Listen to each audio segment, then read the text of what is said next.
কাইলৈ 10 মাৰ্চ দেওবাৰে ওদালগুৰি ভেৰগাঁৱত উপস্থিত হ'ব মুখ্যমন্ত্ৰী ডক্টৰ হিমন্ত বিশ্ব শৰ্মা।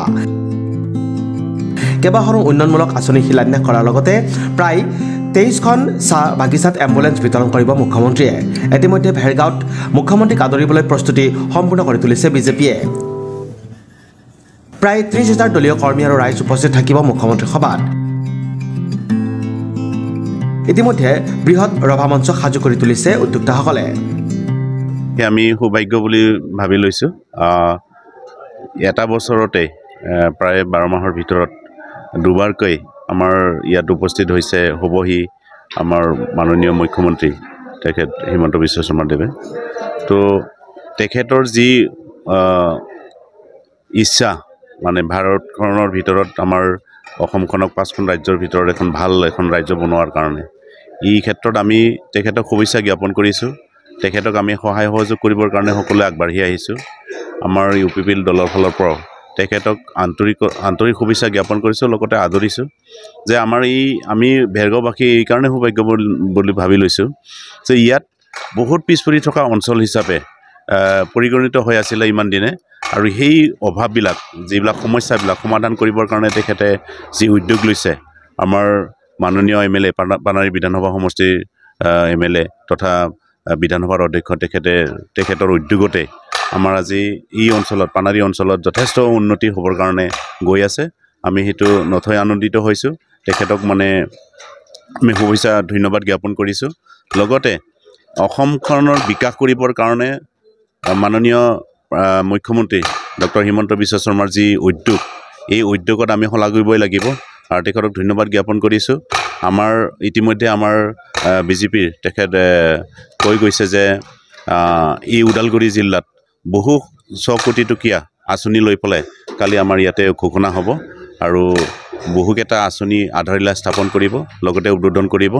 আৰু আমাৰ ইয়াত ভেৰগাঁৱত আমাৰ যিটো হায়াৰ ছেকেণ্ডেৰী আছে, হাইস্কুল হায়াৰ ছেকেণ্ডেৰী আছে, হিমন্ত বিশ্ব শৰ্মা ডাঙৰীয়াৰ আশীৰ্বাদত আমি 135 কোটি টকাৰে এইটো নিৰ্মাণ হ'ব। গতিকে সেই ৰাস্তা দুয়োখন কালি তেখেতে হ'ব আধাৰশিলা স্থাপন কৰিব। তাৰ লগতে বিভিন্ন বিভাগৰ ওদালগুৰি জিলাৰ কাৰণে বিভিন্ন অভিলাষী আঁচনিবিলাক ইয়াতে উদ্বোধন কৰাৰ লগতে কিছুমান শিলান্যাসো কৰিব।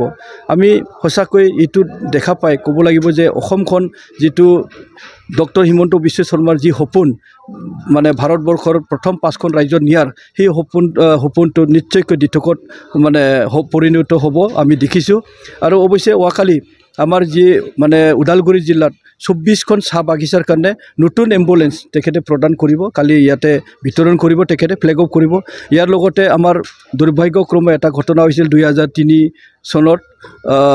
3 চনত এটা আদিবাসী ভাইসকলে এটা পিকেটিং কৰোঁতে পুলিচৰ গুলীত তেওঁলোকে 8জন নিহত হ'ব লগা হৈছিলে। এই 8জন ব্যক্তিৰ লগতে ফৰেষ্টতো মানে ঘূৰি আনিব যাওঁতেও নিহত হ'ব লগা হৈছিল 2জন। সৰ্বমুঠ 10জন নিহত ব্যক্তিসকলক ক্ষতিপূৰণ হিচাপে চিফ মিনিষ্টাৰ ডাঙৰীয়াই অহাকালি 5 লাখ টকাকৈ তেওঁলোকক দিব। তাৰ লগতে তাতে আঘাতো হৈছিলে, ইনজুৰ হৈছিলে 15জন মানুহ। সেই 15জন ব্যক্তিকো 1 লাখ টকাকৈ অহাকালি তাতে বিতৰণ কৰিব। আৰু ইয়াৰ লগতে বহুকেইটা আঁচনি ক'লে বহুত দেৰি হ'ব, গতিকে সেইকেইটা আঁচনি কালি তেখেতে আহিব, আমাক আশীৰ্বাদ দিব।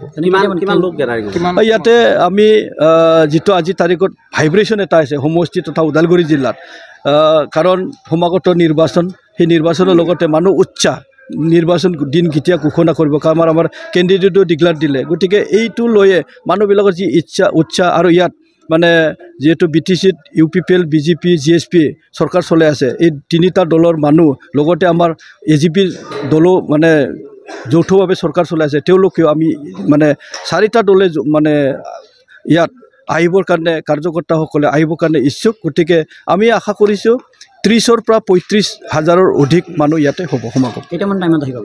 এনে ইয়াতে 2টা বজা দিছে। গতিকে আমি ৰাইজক 12টা 1টা বজাৰ ভিতৰত আহিবৰ কাৰণে অনুৰোধ কৰিছোঁ। গতিকে তেখেতে 2টা বজাত ইয়াত আহি পাব। Text report, news express, Assam.